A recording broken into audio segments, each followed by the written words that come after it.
Spooky games are often fan favorites, and the Wii was a system that no one seemed to like after a few years of its life, so a lot of people really missed out on some good games. So, I am the Game Collector, and this is Second Opinion Games, and today I count down the top 10 horror games for the Nintendo Wii. Also in this lineup, I'm taking Resident Evil 4 completely off the table because everyone knows that would win, and what's the point of this video then? You would already know the answer. So, let's start it now.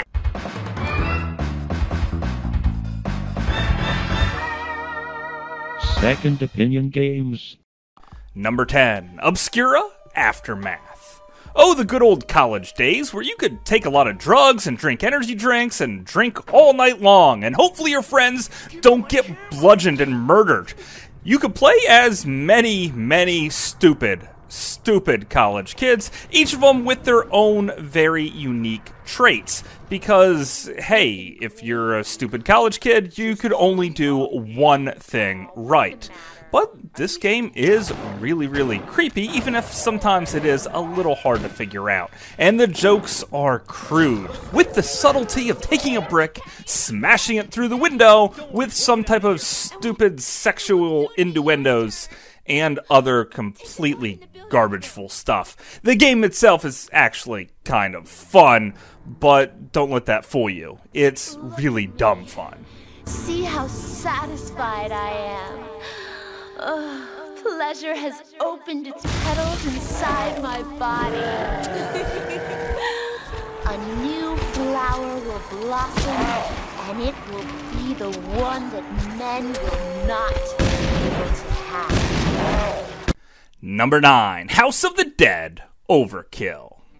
A gritty grindhouse-style game with Samuel L. Jackson spouting out swear words left and right. Okay, it's probably not actually him, but you know what? This is one of the best light gun experiences on the Wii, a game console that is known for having good light gun games. And this one is just creepy and oozes with ridiculousness as all the swear words start flying out left and right, over-sexualized women, and shooting up every single thing in sight.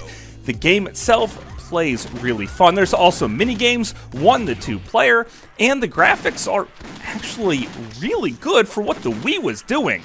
This one will have you keep playing just to hear the horrible storyline. And you know what? I can't think of a better reason to keep playing. A howling hellcat humping a hot steel hog. Hey you! Rocket tug! Jump on! Number 8, Cursed Mountain. You play as an explorer just trying to get your brother back. This is more of a mystery game with a couple of very spooky, haunting elements. Sometimes you're going to have to use your mystifying powers to open up different doors, and other times you'll just have to use a pickaxe to smash everything in sight. Especially vases. I really hate vases, and I just love to smash them in bits because people hide keys and other cryptic crap in them. And there's also ghosts freaking flying around everywhere. This one will have you spooky, large open worlds, and the graphics look, well, like they're on the Wii. And what else would you really expect?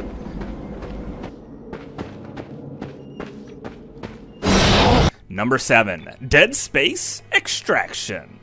Before Part 3 came out and completely ruined the franchise, well, they decided to bring it over to the Wii, and they couldn't really leave it in its current form because of the under-horsepower of the Wii, so they made it a light gun game where then they could focus in on the storyline elements to really make it engaging. Now, you could turn your Wiimote sideways and still do some construction worker-style things, and you're gonna have to do quite a bit of cutting through the horrible enemies to dismember them, as well as put them in their final resting place. You could start the game as just a construction worker, but then he quickly dies and you have to take over as a police officer trying to get off this horrible hellscape land and make it to safety. Will you? Won't you? Well, I'm pretty sure a lot of people are going to die right in front of you, and this one will actually be one of the most terrifying light gun games you will ever play in your life.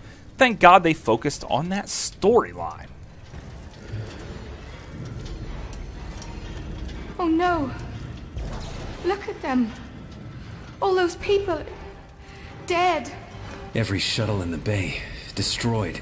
Damn it! Number 6. Ju-On Grudge Haunted House Simulator. Now it's time to move slow, because this one is a crawl. It's not exactly a sprint to the finish. You basically go into a building, whether it be a haunted hospital, a carnival, or even an abandoned warehouse. You shine your flashlight very, very slowly around, looking for batteries or something just to keep the lights on, because if it goes out, so will you. Eventually, you'll find some keys, open up some doors, and hear spooky noises all around you. But don't let that deter you. Just keep pushing forward. This one is a game for the patient, and to be played right around midnight on the spookiest day of the entire year. You'll start to think things are going on all around you. Maybe you'll hear a creak in the door that you just didn't hear before. Your eyes and ears will play tricks on you, and then, out of nowhere, something will happen. Eventually.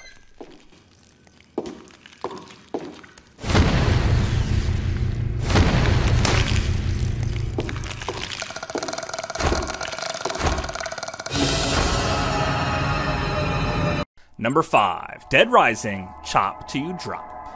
The first Dead Rising game was a smashing success, so they brought it over to the Wii, only they had to make a few little changes, like how they switched it up to control a lot like Resident Evil 4 did for the Wii, which means it controls so much better. They also had to knock down how many zombies on screen, so they made every area a little more cramped with artifacts to weave in and out of. Now this doesn't really take away from the gameplay, it just makes it a heck of a lot better. And now I don't forget to save like I did on the Xbox 360 version, making it to a point where I can never actually finish the game and give up on it. Now, there's very linear missions that you could choose to go on as you want to go on them. And you could still kill zombies as much as you possibly want. Who would have thought a shopping cart would be your ultimate zombie killing weapon? I sure as heck didn't. And finally they fixed the controls with the guns, making them actually usable and still really fun. The storyline is still completely intact, which means the game is exactly how it was, only with a lot less zombies and a lot better.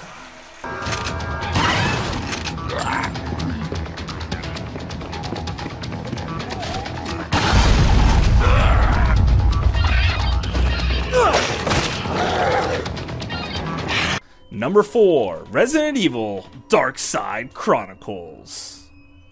If you even moderately like the Resident Evil games, or the storylines, or the characters, well then this is an epic love letter to the Resident Evil universe. The weapons will even be familiar. The locales are perfect, and I really like going to Raccoon City again and again to kill as many of these undead things as I possibly can. Blood scraped all over the walls, and there'll even be a few extra new locales that maybe you just never seen before.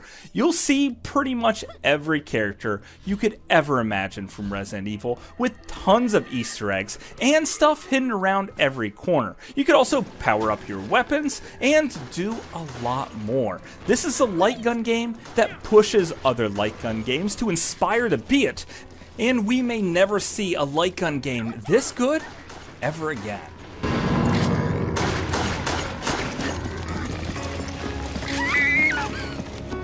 Number 3, Calling.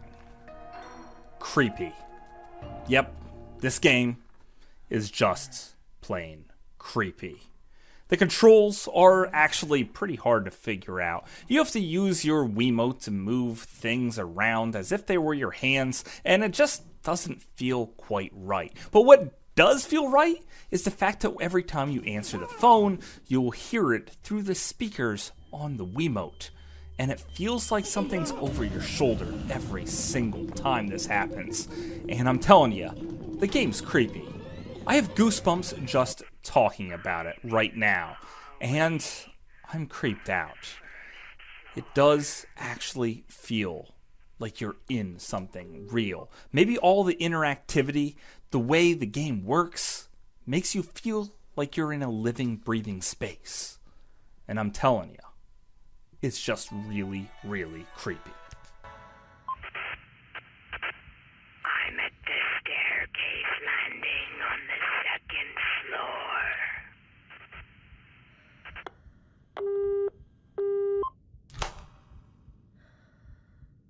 Number 2, Silent Hill: Shattered Memories. The Silent Hill series has quite the pedigree to live up to, and this one does it in spades. The flashlight lighting effects are really good and extremely spooky. The atmosphere of Silent Hill has never been any better. The game profiles you from the start, messing with your mind. Like this one sequence here where I was trying to color in some people's shirts purple, and then later in the game, I actually met these people, and they had the same oddly purple shirt. This nearly blew my mind. I was even starting to question my own sanity. And rarely does a game give you a wide open space, but lead you down a narrow chain of events. Everything in this game is completely scripted, yet it feels like an open world experience. It's just so unbelievable. And this game is pretty much a work of art and some of the best graphics I've ever seen on the Wii.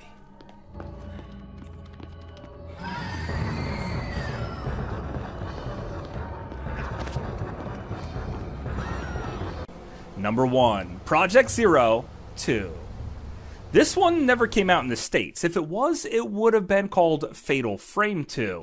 But it's Europe's best exclusive, which is also why these Japanese girls talk with an English accent. You pick up the camera obscura, which is your greatest weapon for killing ghosts in slow-mo, really amplifying the intensity of every little thing you do. But that's not the game's only trick. There's also a haunted house mode, which is perfect for a quick pick up and play, or to scare your freaking 12-year-old cousin. This one is beautiful. You even have to have component cables or an HDMI hookup just to play it. That means no playing on standard AV cables, and the game is just better because of it. The storyline is engaging with many twists and turns, and hopefully you and your sister can make it out of this evil town alive. Or maybe you were never alive to begin with. Either way, it's a deep, really well done up game for the Wii, and you probably never even played it. And of course, that's all my opinion. Thanks for watching.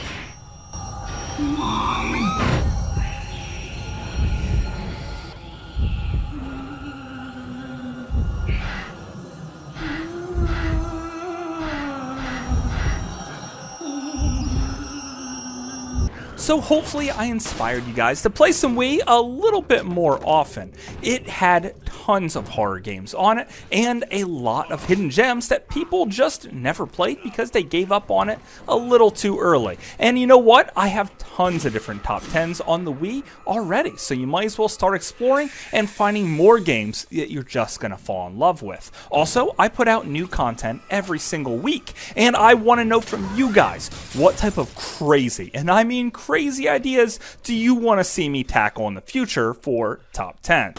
So until later, I'll see you again, guys.